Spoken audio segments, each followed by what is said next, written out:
I'm Ged Grebby, the Chief Executive of Show Racism, the Red Card. Hi, I'm Shaka Hislop, Honorary President of Showers and the Red Card.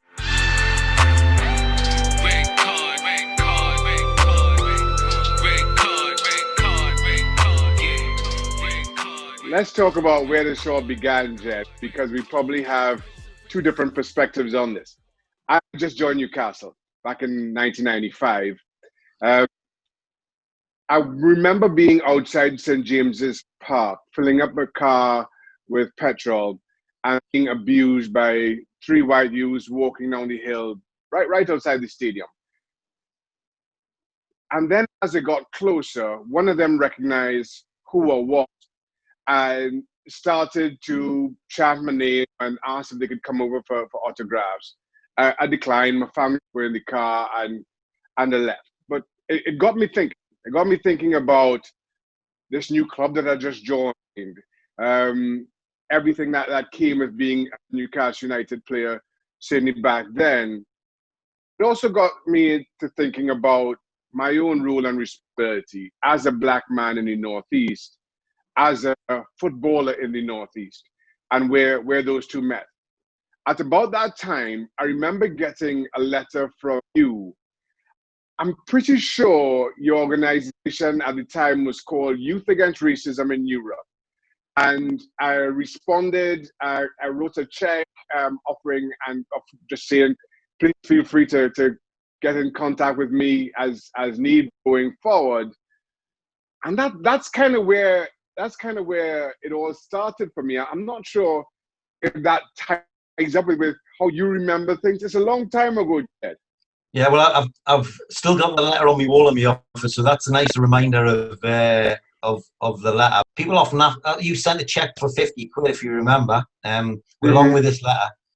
If it hadn't been for the check, we wouldn't have known who you were, because the letter just said Shaka at the bottom, but it was your signature, and we couldn't work it out. So we worked it out from the check. But people often ask, because I also show people the first year's accounts when we do inductions.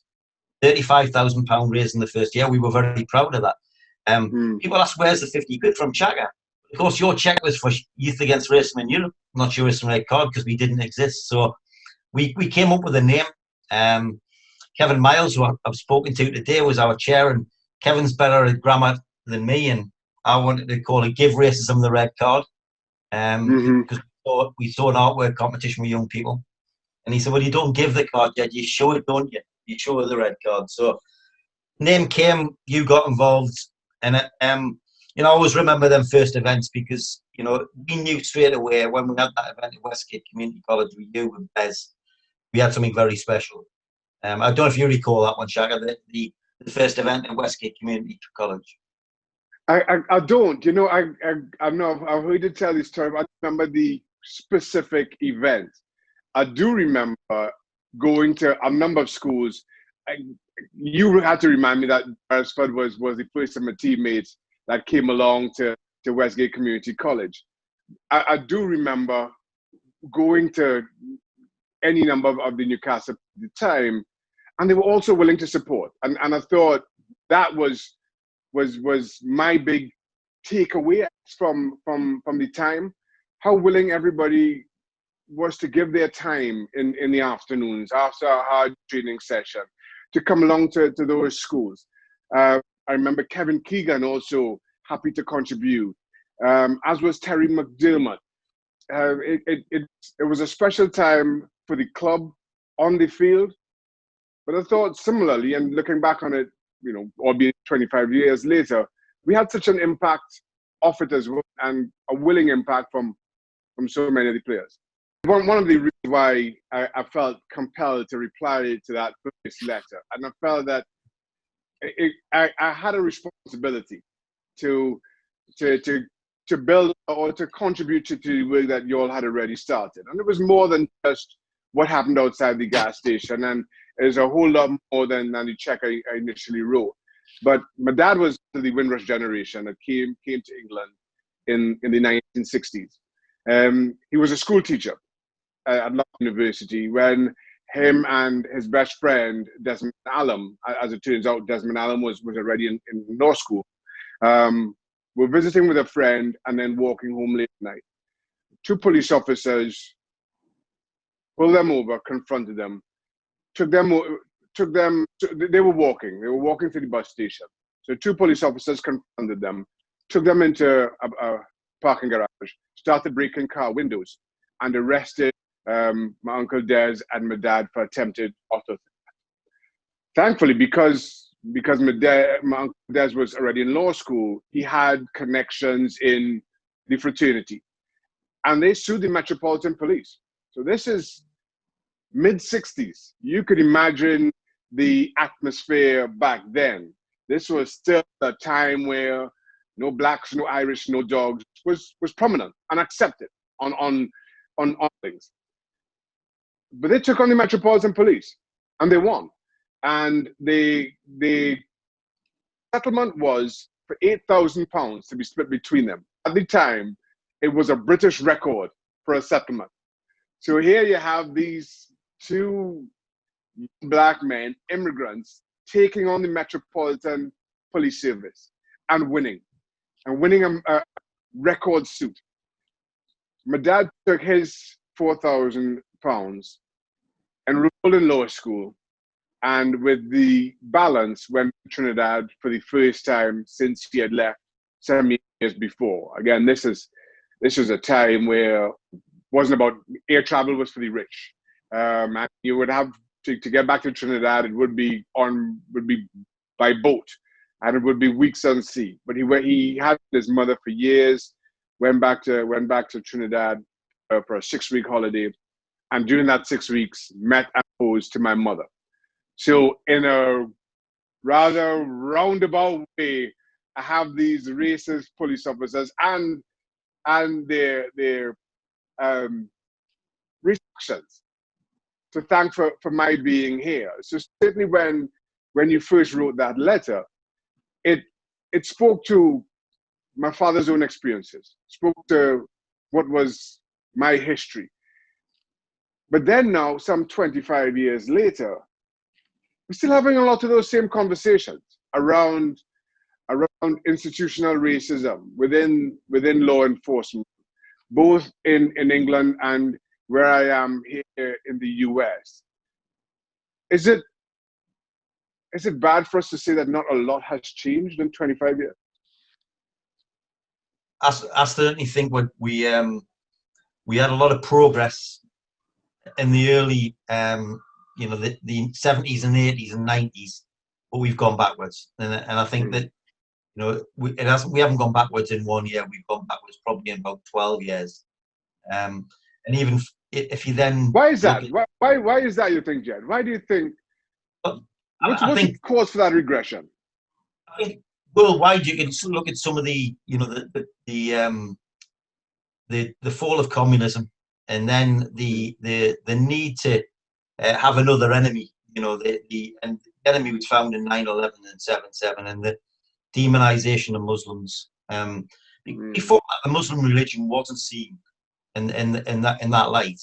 In fact, it was actually the Irish who were seen in that light. The pub bombings and things like that. But similarities between John Anderson, who works for us, who's an Irishman, who talked about being arrested for his own safety as a young Dublin lad in a Birmingham pub when he was playing for West Brom at 18, purely for having the Irish accent at a time when the pub bombings were happening. So, I think we've had a series of events, haven't we? Where it hasn't been one thing. I mean, Trump is the epitome of it in terms of how far back we've gone. You compare Obama to Trump, and I think that's like a microcosm of where we are, how far we've gone back. But undoubtedly, right-wing politics is on the ascendancy. I think the internet hasn't helped. I don't think social media has helped.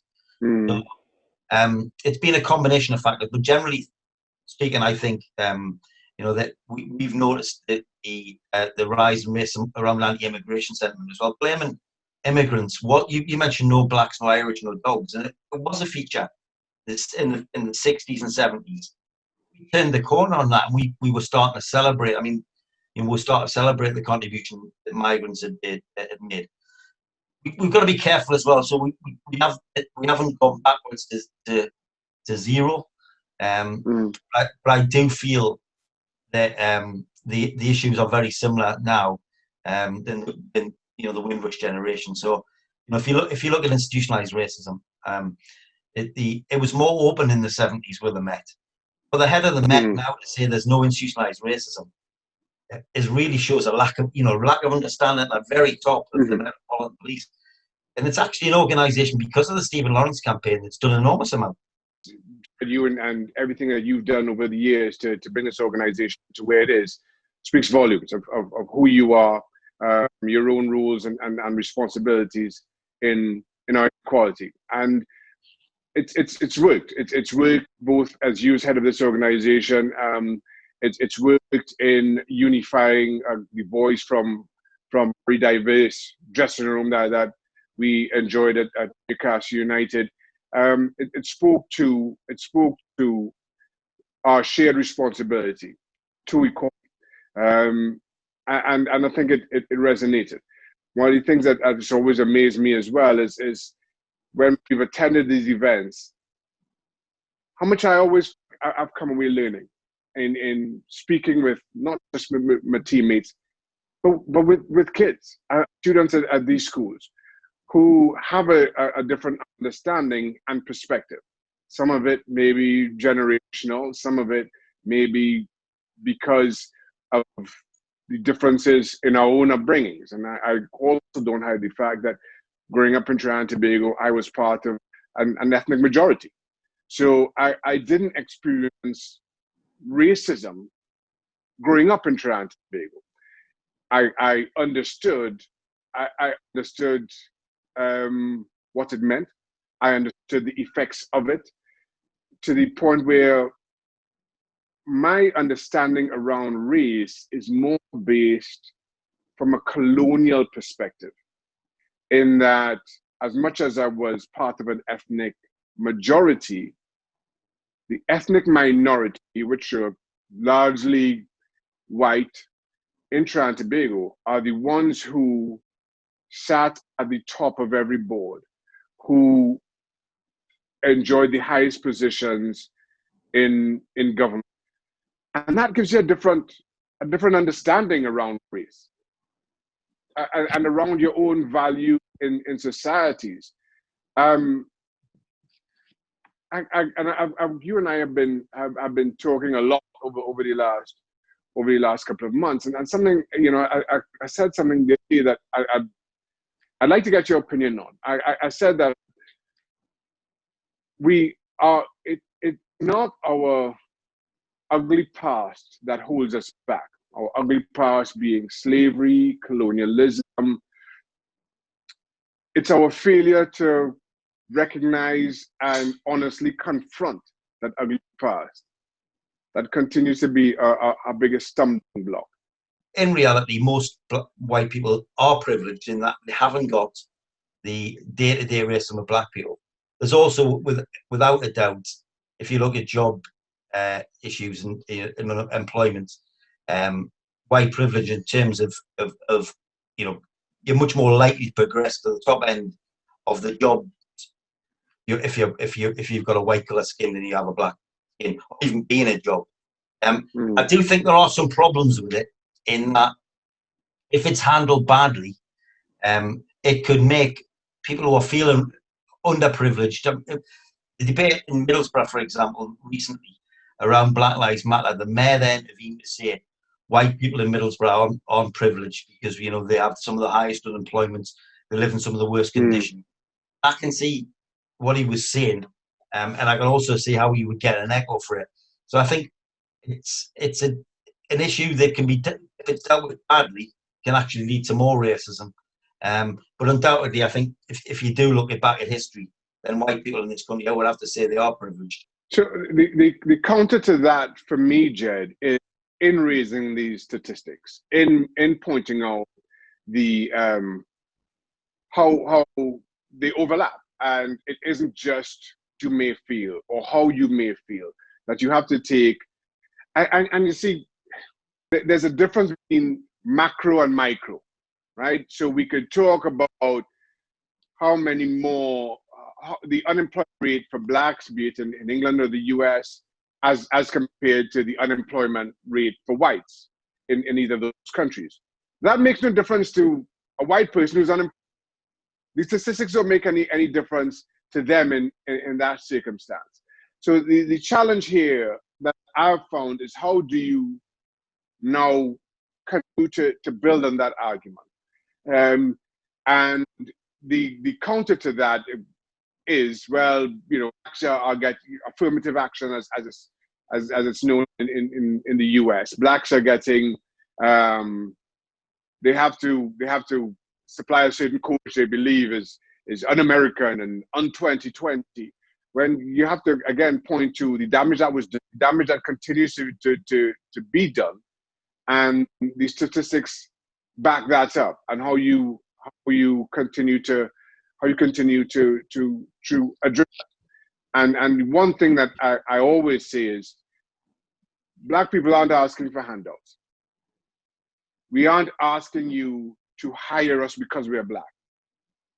We're asking you to stop not hiring us because we're Black.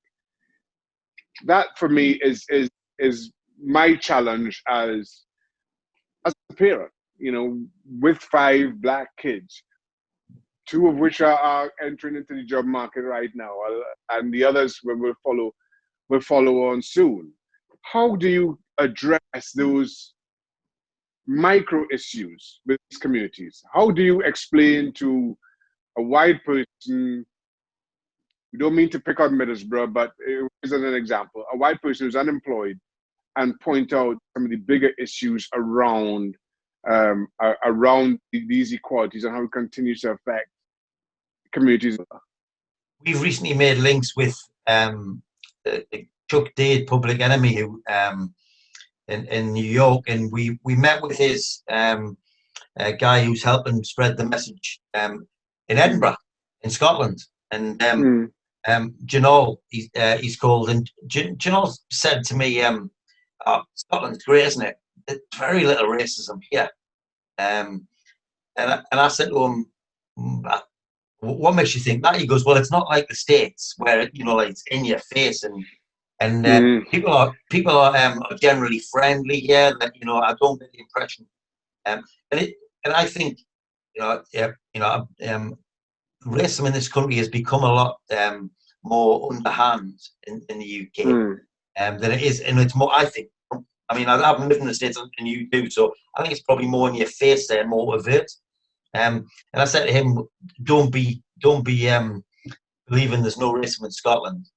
Just talk to anybody from an ethnic minority background, and they'll tell you what it's like. I think because he flew into Edinburgh, he'd had like a little bit of a tourist view of Bonnie, Scotland, and how gorgeous it is. I mean, nobody can doubt that.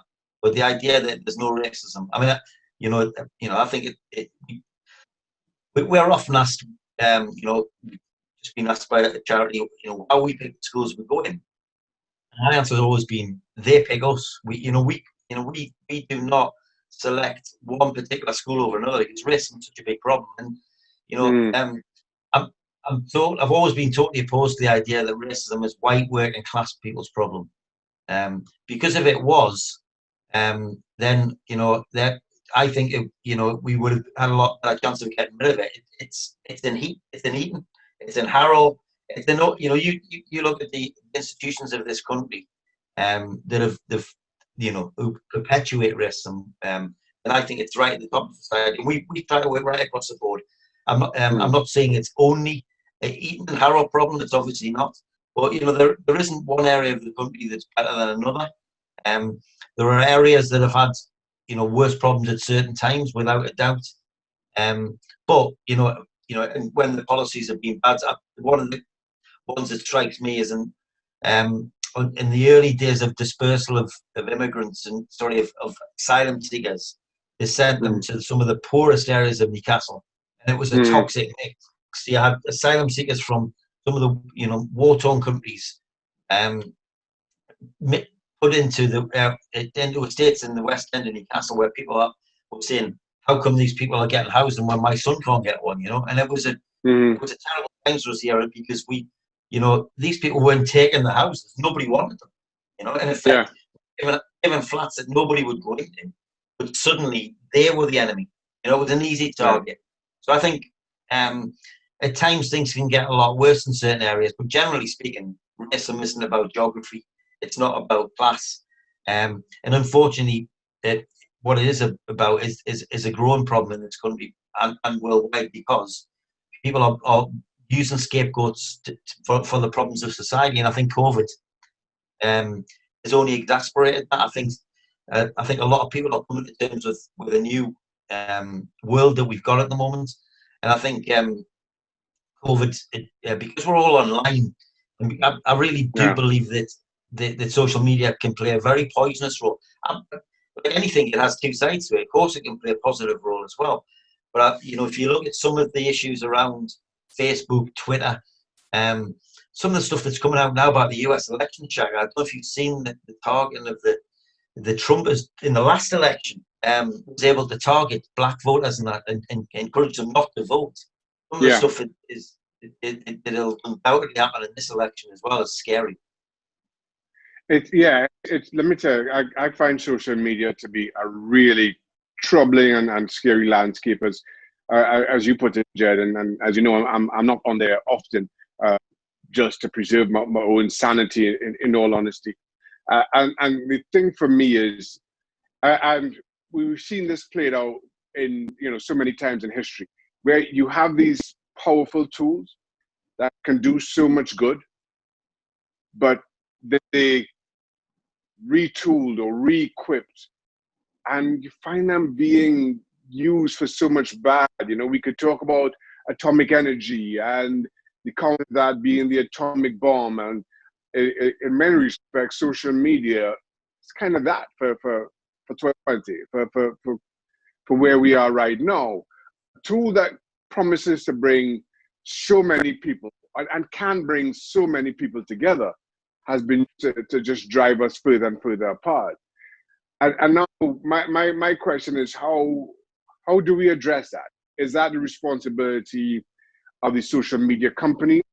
Is it a responsibility of traditional media?